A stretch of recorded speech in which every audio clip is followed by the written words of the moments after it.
Hello, good morning student. Welcome back to E classes. देखिए बच्चों, इस वीडियो में हम पढ़ेंगे हिंदी व्याकरण का 6 लेसन में हमने पहले क्या पढ़ा, संज्ञा के विकार में लिंग पढ़ लिए थे।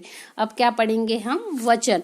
तो देखिए बच्चों, वचन क्या होता है। व्याकरण में वचन से तात्पर्य किसी की कही गई बात या वादा नहीं बल्कि कैसे है, संख्या से है। आइए इस विषय में विस्तार से चर्चा करें। आप रोजाना सवेरे आकाश में एक सूरज को उदय होते देखते हो। इसी तरह रात के समय आकाश में एक चांद दिखता है कि नहीं दिखता। और तारे रात के समय आकाश में एक नहीं अनगिनत तारे होते हैं। हमने से कोई भी उन्हें गिन नहीं सकता। तारे हम गिन सकते हैं क्या? नहीं। तो आप समझ गए होंगे, सूरज एक, चांद एक और तारे अनेक। तो देखिए बच्चों, इस वीडियो में आपको एक पिक दिख रहा है जहां पर एक बालक सूरज की ओर इशारा कर रहा है। एक सूरज, एक चांद और तारे कितने दिख रहे हैं? अनेक दिख रहे हैं। तो इसकी डेफिनेशन क्या होगी? इस प्रकार वचन किसे कहेंगे? देखिए, संज्ञा या सर्वनाम शब्द के जिस रूप से उसके एक या एक से अधिक होने का पता चलता है उसे वचन कहते हैं। क्या कहते हैं? देखिए, संज्ञा तो आप सभी जानते हैं, और सर्वनाम शब्द के जिस रूप से उसके एक या एक से अधिक होने का पता चलता है उसे क्या कहेंगे? वचन। तो देखिए बच्चों, वचन के भेद कितने होते हैं? वचन 2 प्रकार के होते हैं, एक वचन और बहुवचन। तो देखिए बच्चों, एक वचन किसे कहेंगे? जिन शब्दों से एक संख्या का पता चलता है उसे एक वचन कहते हैं। जैसे बस्ता, पेन, पेंसिल, कॉपी, पुस्तक आदि। जैसे देखिए यहाँ पर एग्जाम्पल दिया है, छात्रा विद्यालय जा रही है, तोता पेड़ पर बैठा है। तो देखो, तोता है, एक तोता बैठा है, और ज्यादा बैठे रहते तो क्या होता? तोते होता। और एक लड़की जा रही है तो छात्रा विद्यालय जा रही है। तो देखिए बच्चों, अब बहुवचन किसे कहेंगे? जिन शब्दों से एक से अधिक संख्या का पता चलता है उसे बहुवचन कहते हैं। जैसे सड़कें, चप्पलें, ऋतुएं, नदियां आदि। तो देखिए बच्चों, ये क्या हो गया? बहुवचन। जैसे अब देखिए इसका एग्जाम्पल, छात्राएं विद्यालय जा रही है। तो देखिए यहाँ पर पिक दिया है, 2 छात्राएं जा रही है, इसके लिए ये क्या होगा? बहुवचन। अब तोते पेड़ पर बैठे, तोता बैठा तो एक वचन, और तोते बैठे तो बहुवचन। तो देखिए बच्चों, ऊपर के चित्रों को देखकर उसके नीचे लिखे वाक्य को पढ़िए। एक वचन और बहुवचन दोनों प्रकार के वाक्यों की संज्ञा और क्रियाएं भिन्न है। वचन के बदलने से संज्ञा और क्रिया का रूप बदल जाता है। वचन के बदलने से कई बार क्रिया का रूप बदल जाता है, परंतु संज्ञा का रूप नहीं बदलता। जैसे विद्यार्थी चित्र बना रहा है, विद्यार्थी चित्र बना रहे हैं यानी एक भी बना सकते हैं, ज्यादा भी। तो देखिए बच्चों, वचन संबंधी कुछ जानने योग्य बातें हैं। कुछ संज्ञा शब्द ऐसे हैं जो पूरे समुदाय का प्रतिनिधित्व करते हैं, अतः इनका प्रयोग वचन में ही होता है। जैसे जनता भड़क गई, भीड़ आगे बढ़ती गई। कहीं कहीं एक वचन का प्रयोग बहुवचन के रूप में होता है। जैसे दुखी स्त्री के आंसू नहीं थमे, मोहन ने हस्ताक्षर नहीं किए। आदर के लिए बहुवचन शब्दों का प्रयोग किया जाता है। देखिए बच्चों, कई बार क्या होता है, हम किसी को आदर देने के लिए भी बहुवचन का प्रयोग करते हैं।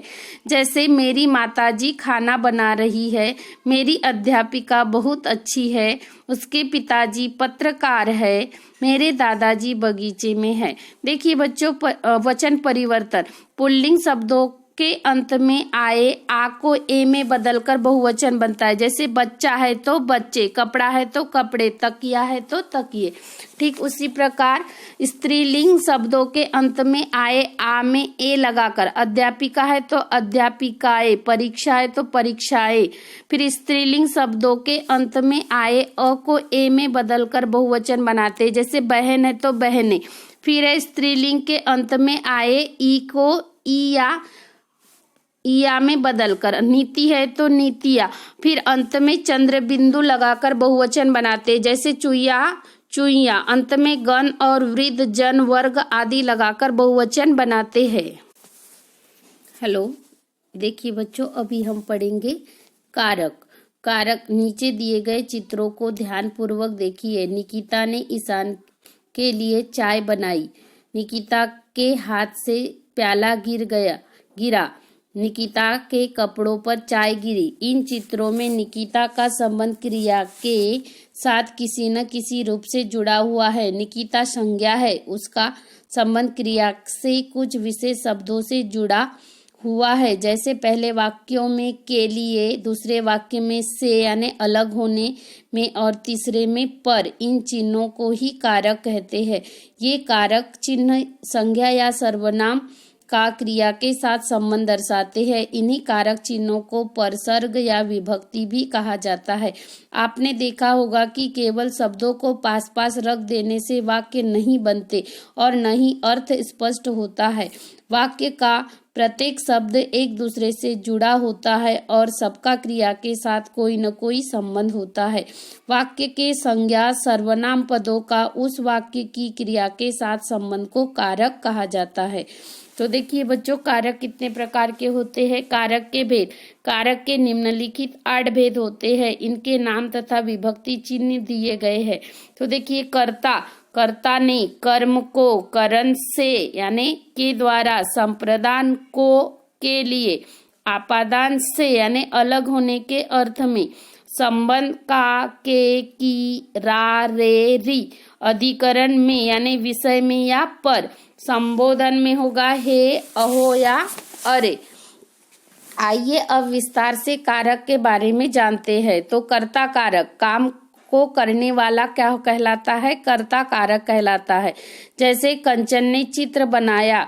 कंचन चित्र बना रही है। यहाँ चित्र बनाने का काम कौन कर रहा है? कंचन ने किया, इसीलिए कंचन क्या होगी यहाँ पर? कर्ता कारक। फिर क्या है? सेकेंड, कर्म कारक, काम का प्रभाव जिस पर पड़े। जैसे अलमारी को खोल दो। अंकुर ने अलमारी खोली। अंकुर ने क्या खोला?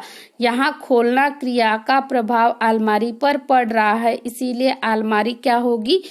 कर्म कारक होगी। फिर क्या है? करण कारक। करण कारक जिस साधन से काम किया जाता है। जैसे लड़कियां साइकिल से जा रही है। लड़कियां किसके जा रही है? किससे जा रही है? यानी साइकिल से जा रही है। तो यहाँ जाने का काम साइकिल से किया जा रहा है, इसीलिए साइकिल क्या होगी? करण कारक। फिर है संप्रदान कारक, जिसके लिए काम किया जाता है। अंजलि दादी के लिए आइसक्रीम लाई। अंजलि ने दादी को आइसक्रीम दी। अंजलि आइसक्रीम किसके लिए लाई? तो देखिए, यहाँ अंजलि ने दादी जी के लिए आइसक्रीम देने का काम किया, इसीलिए दादी जी के लिए और दादी जी को संप्रदान कारक कहा गया है। फिर है आपादान कारक, किसी से अलग होना, दूरी या तुलना करना। पेड़ से पत्ते गिर रहे हैं। पीले पत्ते हरे पत्ते से बड़े हैं।